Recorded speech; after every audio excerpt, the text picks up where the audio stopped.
crypto is often painted as the Wild West, but a lot of founders do want to build their companies properly, and until they get the guidance from the government, that's hard for them to do. But you're seeing that beginning to change. There's areas in the Middle East and Singapore and Switzerland, which have laid out the rules, and even the US that's coming along. Hey everyone, this is Prashant and I'll be host of the VC TenX podcast, and today we have Cheung with us. Chris is a partner at TenSquared Capital with 8 years of experience in venture capital and investment banking. Prior to joining TenSquared, he was an associate at 10T Holdings, a 1.2 billion AUM growth equity firm focused on investing in mid to late stage companies in blockchain and Web3.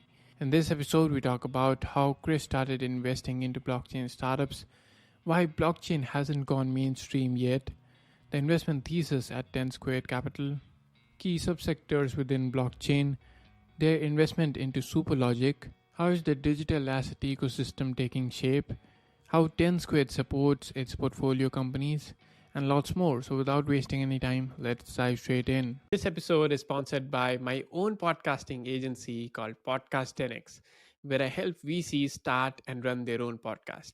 While I was running VC 10X, this podcast that you're listening to right now, I asked my VC guests, why don't you start your own podcast? I mean, it's the best form of marketing for VCs.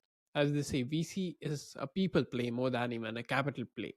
A podcast enables you to put your people at the front, your portfolio founders, your partners, and co-investors.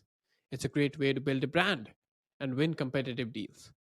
It activates all your marketing channels in a single shot, be it YouTube or blog post or newsletter or social media. Everything gets activated in a single shot.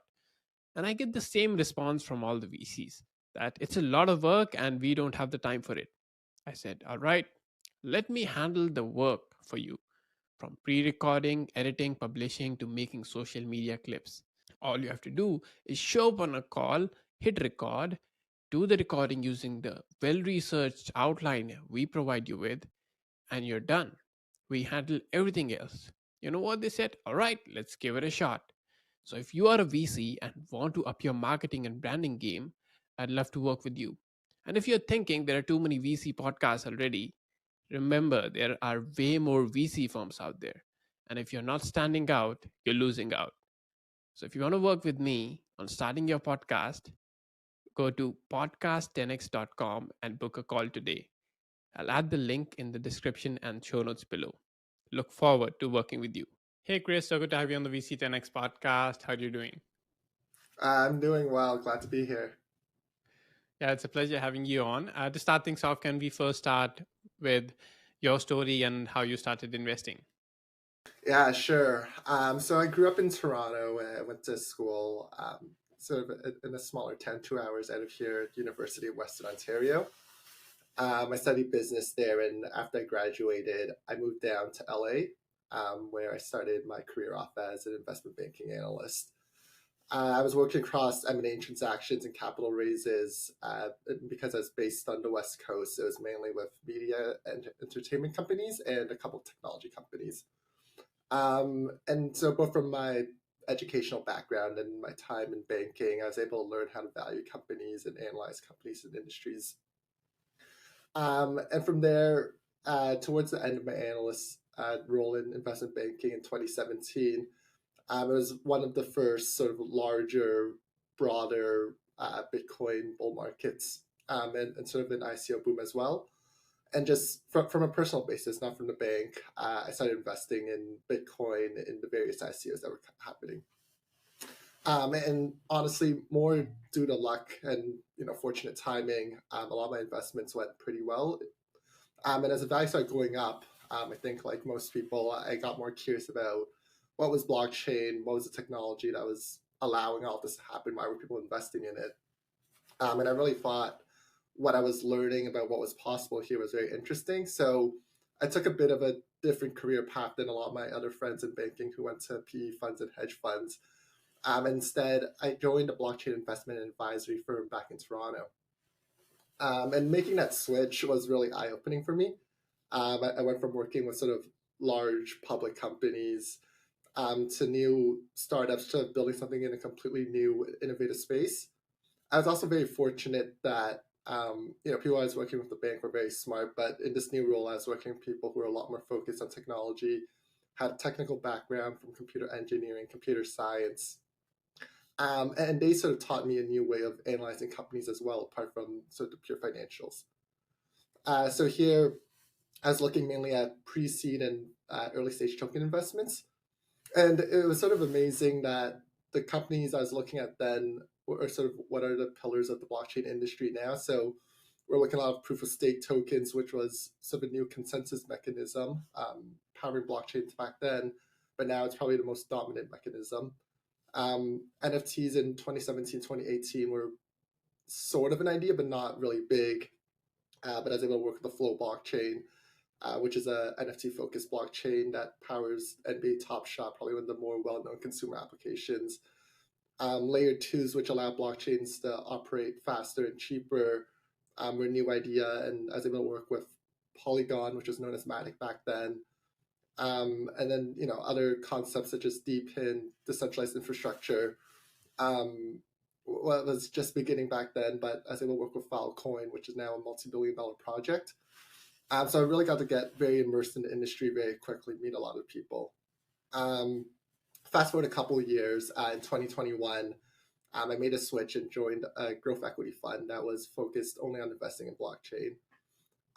Again, worked with a really smart team, learned a lot from them. And one of the other fascinating aspects was I really got to see the industry sort of evolve. In 2018, 2019, I was going to conferences, and the same conferences, once COVID was over, you're going back to them, and the attendees, 4 or 5x, you're seeing a lot more institutions come in. You're seeing people with, very impressive backgrounds who either spent, a decade plus at Meta, at Google, joining as engineers. You're seeing people with, 10 plus years of experience on Wall Street joining as investors. So you can really sort of see blockchain is getting more and more adopted. And then fast forward another couple of years, most recently in 2023, myself and 4 other people from my previous fund spun out and created TenSquared Capital, where I'm a partner now. And we're a mid-stage fund focused on investing in startups and blockchain ecosystem. Right. That's a very interesting journey there. You've been very submersed in the entire blockchain ecosystem and how things have shaped up. You've seen it firsthand, right? And I was personally very interested in the blockchain space, especially in the underlying technology that blockchain is, more than any coin that is, right? Because I feel that that is what will be the USP of blockchain, and and how the world should actually work on it going forward, ideally, right? But we haven't really seen it happen in the real world. Blockchain hasn't gotten mainstream yet, right? So what do you think has been the reason behind that? Yeah, I think there's a couple reasons, and I do agree with you in terms of what I like to focus on, what our firm focus on is really sort of the blockchain technology underpinning a lot of it. I think number one, regulations has been something that's holding things back. A lot of the founders we talk to, and then also sort of when we do customer checks on the traditional Fortune 500 company side, until they know what's allowed and what's not allowed, they don't really want to be spending too much time in the space. I know, crypto is often painted as the Wild West, but a lot of founders do want to build their companies properly, and until they get the guidance from the government, that's hard for them to do. But you're seeing that beginning to change. There's areas in the Middle East and Singapore and Switzerland, which have laid out the rules, and even the US that's coming along. I think another aspect, frankly, was the usability of blockchain. I think, before I joined the industry, and even when I joined in 2017, 2018, it was pretty hard to use blockchain. Setting up a wallet, which you need to hold any crypto, what was a pretty difficult thing to do. And the chances of you losing access to your wallet was pretty high. But something that I found impressive, and some of the companies we invested in are doing this, is just improving the UI UX of it, so that people can now go on, create a wallet using just their email address and a password in the same way you'll make a new account on any website. I think this new change will allow a lot more people to use blockchain and crypto technology in the coming 1 to 2 years. Totally. And as an industry insider, do you think regulation goes against the blockchain industry, or is that a good thing? What do you think? I think it ends up being a good thing, especially for the companies that we care about. Obviously, there has been sort of frauds and mistakes made in this industry in the past. But I honestly feel, just based on the talks I have with founders, most of them like prefer to be regulated. They just want a clear set of rules saying like, here are the parameters. As long as you do things within these lines, like you're okay and you can compete against everyone else this way. I think what most people within the industry, when they say like regulations are harmful, or they don't want to try their best and fulfill whatever obligations they think the lawyers are telling them, and then have 4 years later SEC come in and say, we didn't say that was illegal at the time, but now we think it's illegal, so we're going to sue you. Right. Got it. And let's shift our focus to TenSquared, where you're working now. So what's Yeah. the focus there, and what's the mission at TenSquared? Yeah, so we're hoping to build a fund that becomes the capital partner of choice for companies at their inflection point. And when we say inflection point, I think if you want to be very vague about it, sort of Series A to Series C companies, they're generating revenue valuations between 100 million to 600-700 million. But really, we're looking for companies that they've proven they found product market fit, they found some customers, paying customers, and they're now looking to expand very quickly. So that's what we're thinking about in terms of inflection. So we want to be investing in these companies and working with the founders to help them grow from the initial stages all the way through, whether it be an IPO or a merger with another company. Right, totally. And what sets TenSquared apart from all the other blockchain VCs out there? Yeah, I think there's a couple things I find very unique about our team. I think firstly, we are a very cohesive and crypto native team. I mentioned earlier, but the entire team, we worked together previously before spinning out for over 3 years. On the investment partner side, I have 6 years of experience in crypto, and I actually have the least among the partners. So everyone else there, we spent a lot of time in industry, and I think, just from our short conversation, you can probably tell like how fast this industry develops. So being very focused and having sort of that tribal knowledge is important. I also think any founders and LPs that work with us, you'll find, we have very aligned incentives. We're a new fund. Everyone here, we're owners in the fund as well. So when someone invests, you aren't just, getting me or one of the other partners who are leading the investment. Everyone's pulling together to make sure the company grows. And then, so relatively unique within this field, we are equity focused. Like you mentioned, there's lots of different cryptocurrencies and a lot of funds that invest across tokens. But we really want to be investing in companies that are building in the space. We want to be able to see that there's revenues, there's cash flows that we can value. I have a banking background. My other partners have banking backgrounds in traditional finance. So we want to be a vehicle that if LPs invest with us, this is you get the upside of crypto, but we're also avoiding some of the more, volatility, the wilder things out there within this landscape. Totally. And what are the key focus areas or maybe subsectors within blockchain that you focus on at TenSquared? Yeah, so we sort of divided the space up into 5 verticals that we really care about. So number one, it's blockchain infrastructure and developer tools. So, it's probably an overused term, but the picks and shovels of this space. And in here, it's some of the things I mentioned in terms of improving UI UX. Here, the companies will be focused on what makes it easier for people to use crypto, for developers to build in crypto. Next is DePIN and functional networks. And again, DePIN stands for decentralized infrastructure. So we're seeing a lot of companies able to use tokens to incentivize people to build at the supply side. A company, I'm very familiar with and we previously invested in is called Nova Labs and Helium. And they'll put 5G hotspots around, and people right now within the US can sign up to a network and use it as the same as you would use any other mobile carrier service. Next is consumer applications and NFTs. Uh, we're really looking at ways that brands can interact with NFTs across a bunch of different use cases, and also in blockchain gaming and media and entertainment as well. Our fourth bucket is data analytics and AI. Uh, AI is obviously the hottest topic of the last probably 18 months. We're really trying to figure out where crypto adds value to it. It's not just hype. It's not, people throwing AI on it so that people want to click on it. But what does blockchain add to the story of what AI has already been able to accomplish? And lastly is financial services and tokenization. So ways people can get their money into the crypto ecosystem and out of it. And then also you're seeing lots of funds are starting to tokenize assets just so that the settlement time and transparency is quicker. Totally, that's incredible segregation there of different categories.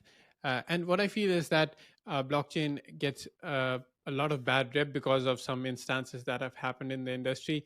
But there is also a lot of good that's happening, but that doesn't get that much of maybe media attention, right? So, can you tell us some good implications of blockchain and how it has improved lives for people?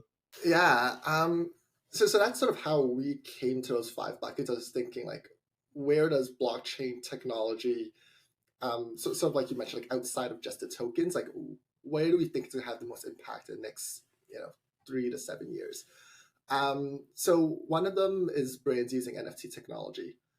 So I think if you go back maybe 2 years, a lot of brands are just creating NFTs and selling them, and they were making real revenue, tens to fifties of millions of dollars, but it wasn't really changing anything. But what was interesting was sort of the last 2 years, despite the sales of NFTs going down, you're seeing a lot of brands try to figure out how they can use this technology in their day-to-day business. So you're now seeing brands use NFTs to track supply chain and authenticate if a good's real or not. You can see this for a lot of luxury purchases, why that would be important.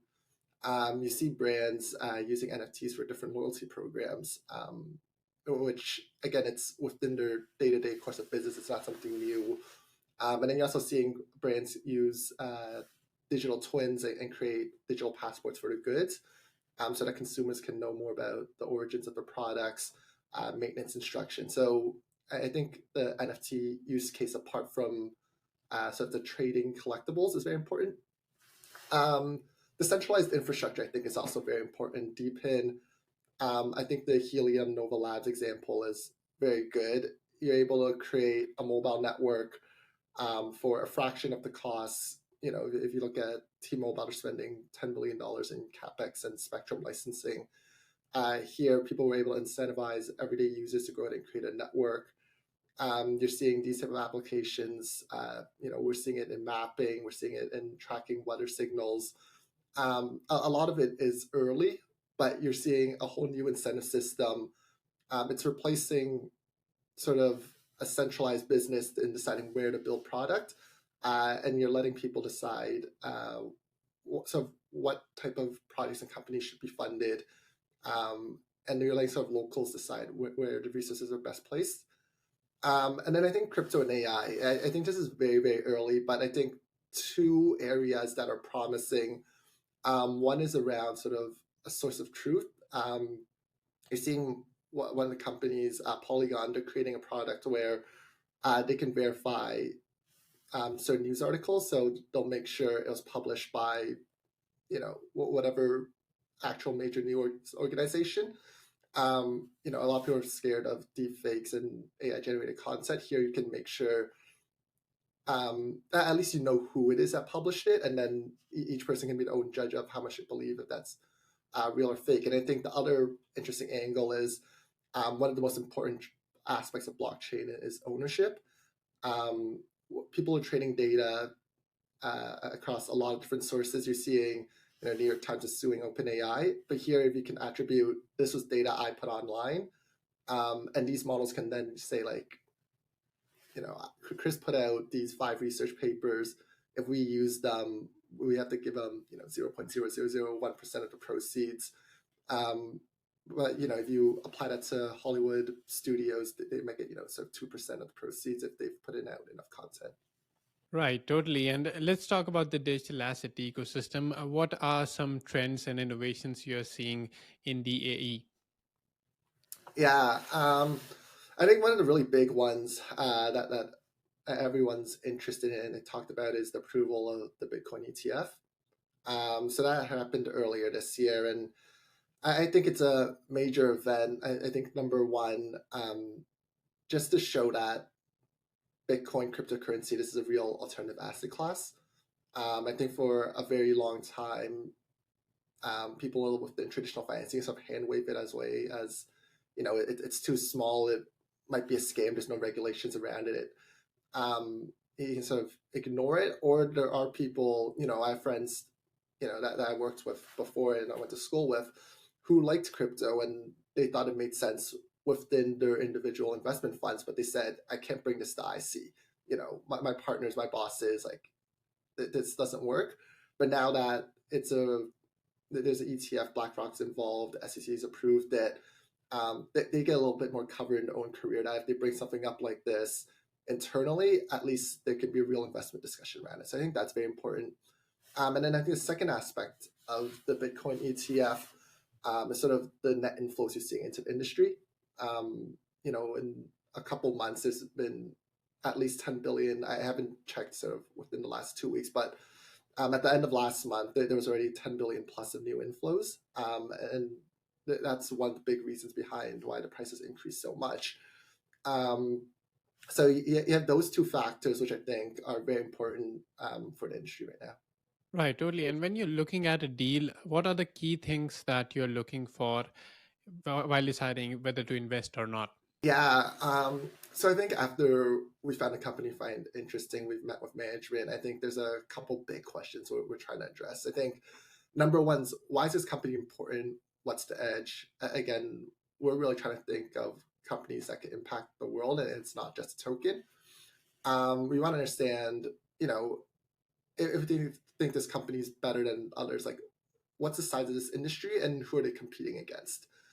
And because of the companies we're usually selecting for, we also need to understand like who's the competition within the blockchain and crypto sphere, but also who are they competing outside of, if they're having real world applications, like I mentioned, some stuff around NFTs, if they're working with companies' loyalty programs, like who are the current loyalty providers, and is blockchain technology and this company's solution, is it superior to what's existing in the market?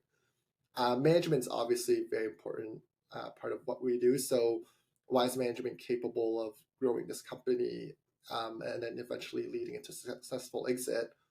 And then one part that I think as a firm we really take pride on is like what's the actual value of this company based on the cash flows, even if not profitable at the exact moment we invest in, but like what are the unit economics here? How does it grow? What do the public comps say about it? What do the private comps say? And then lastly, we also spend a lot of time on what are the key risks here? Like, why won't this investment work? And then to the extent possible, like how can we de-risk this either at the time of investment, or how can we work with management to de-risk the company over the next 2 to 3 years after we've invested? Right, totally. And I think AI recently had its inflection point as an industry because AI has been around for, I think, a couple of decades or maybe even more. But just recently, it has gone mainstream, right? So when do you think that inflection point will come in the blockchain space? I really think that's going to come over the next sort of like 2 to 3 years. And it's interesting because, at least in my mind, the inflection point was when ChatGPT came out in public beta. And sort of, I mean, there's two things that happened there. One was sort of around the large language model, but the other aspect was how easy it was to use. Like you said, like AI was around, but it took someone with a very specialized background to use it. Versus ChatGPT, I don't have a technical background, but I was able to use it. I picked it up in one afternoon. I was able to do a lot of things with it. And that's where I see crypto sort of going also. Like there's a lot of things that are theoretically possible with crypto, um, even over the last 3 years, but nobody in practice, or a very small segment of the population in practice, could actually use it. Versus now, the fact that people can scan a QR code and a wallet appears and you can sort of buy and sell crypto, that's important. If you want to play a blockchain game before, you had to go through a long step of process. You were buying things, you were selling things, or you even play. Now you can just sign on and do it. There's a new social media app called Farcaster, and you can go on the apps like the Apple App Store, buy it. You do have to pay to use it, but you can pay for it using your Apple Pay credit card that's in your phone. All of these are sort of new innovations, and I think just allowing more people to use it, even if the product underneath is the same, that's a sort of inflection point moment. Right, totally. And I think you recently invested in Superlogic. So why is that an exciting investment opportunity, and how will it shape the DeFi ecosystem? Yeah, so Superlogic, they're a company that focuses on NFT loyalty programs. So there are a couple of reasons why we're super excited about this. Number one, I think loyalty overall, and again, this is both across blockchain and non-blockchain applications, they're very important. Companies are paying over 10 billion for loyalty software right now, and the reason they're paying that much is people within a rewards program, a loyalty program, are spending 15 to 25% more than people not within the program, and the cost of retaining a customer is 5 times less than acquiring a new customer. So I think brands overall, sort of no matter what sector they're in, they recognize why loyalty is important. So with that in place, we thought about like, is blockchain important in this industry? I think we decided it was. Number one, NFTs, blockchains, they allow for real ownership. And when you think about endowment effect, people care more about things they own. This becomes very logical, where if you can actually own your loyalty points, people care about it more. They feel a stronger tie to the brand who gave them those points. And other sort of, it's not super novel, but you're seeing brands, again, traditional brands, they're partnering with each other more. You see collab products in fashion. You're seeing, airline hotels offering packaged goods together. And blockchain allows for this very easily. It's interoperable. There's open source. So companies with, different loyalty programs right now, it'll take them a lot of IT work if they want to say you can convert 1,000 of your Starbucks points to something else. Versus if you built it on a blockchain, it's a pretty simple and connection. And I think brands see the value in this. And I think consumers also see the value. And I think lastly, within your wallet, if you're holding different NFTs for points, this becomes the new cookie. We all are aware of what Apple did in terms of ad tracking. So it's cost companies a lot more to be able to acquire new customers. We think NFTs used within loyalty programs can be a new way for brands to interact directly with their consumers and also see where else they're spending their time and their money. And then, so finally narrowing down a funnel, like why do we think Superlogic will be the winner here? I think number one, they integrate directly into existing loyalty programs, which is a bit different. We've seen other brands do sort of one-off pilot programs that stand alone, different from everyone else. Like Starbucks, they've had an NFT loyalty program for the last, I think, year and a half, but they ran that in parallel to the existing one that I use, a lot of people use. But Superlogic, they integrate directly into a company's existing tech stack and the reward program. And just going back to the UI thing, because we've talked about it so much, I was at the National Retail Conference in New York in January, which again, it's for regular companies, but a couple blockchain companies were there. Superlogic was there, and they had a booth, and they had a QR code, and I can just scan it on my phone. It creates a blockchain wallet for me, gave me an NFT. There were hundreds of other people there that I could see scanning it, and I didn't ask them, but my best guess, like 99%, if not more, of the people there were not from the crypto industry.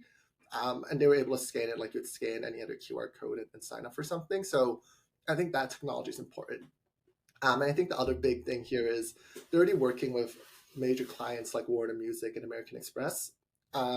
So again, I think sort of the same way like the Bitcoin ETF gives investors cover to enter the space, brand managers, when they see there's these large consumer brands already using the product, they're more willing to reach out and try, like, what is this, like, if these brands are using it, like, how can NFTs help my loyalty program? Right, totally. And let's also talk about the portfolio support at 10 Squared because you talked about how experienced the team really is in the field. So tell us about how you help your portfolio company succeed.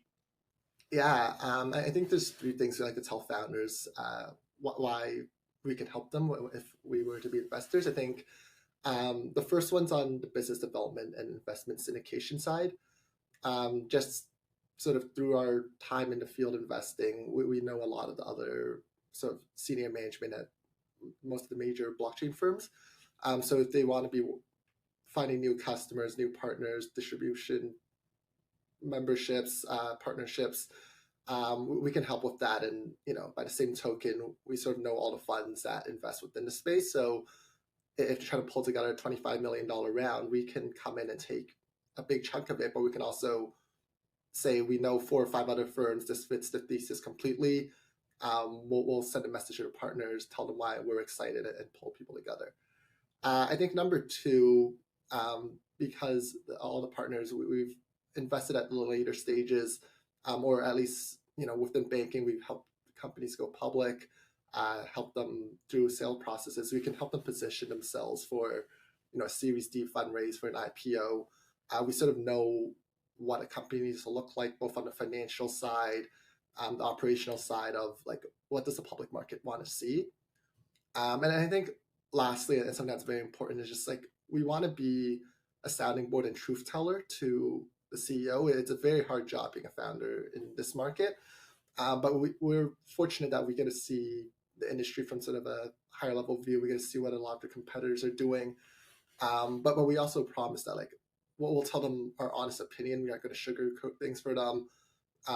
If we think they're doing something wrong, we'll be willing to tell them and have the discussion around what another solution could be. Right, absolutely. That's great.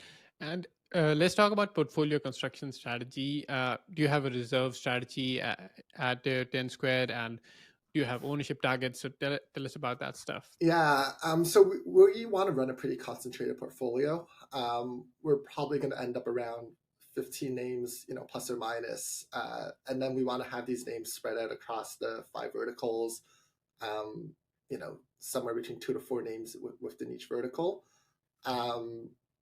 We're less focused on ownership target, but so within the fund perspective, we don't want any name, even though we want to be concentrated, no name should be over 15% of the fund. And we want to be holding 30% back in reserves. Got it. That's great. Now let's do the rapid fire round to end this with. And I'll ask you 5 quick questions about the fund, and you have to get 5 quick answers, right? Sure. Awesome.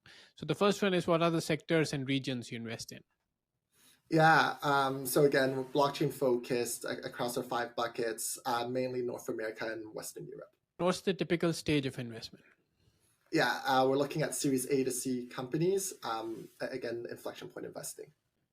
Great. And what's the typical check size you put in? Yeah, we go between $5 to $15 million. Great. Where can founders apply for funding in case there's a direct way? Yeah, you can reach out to us on our website. Give us your information, what type of company you're running, what type of funding amount you're looking for. Totally. And last one, where can our listeners follow you? Yeah, we have a company website at TenSquared.com.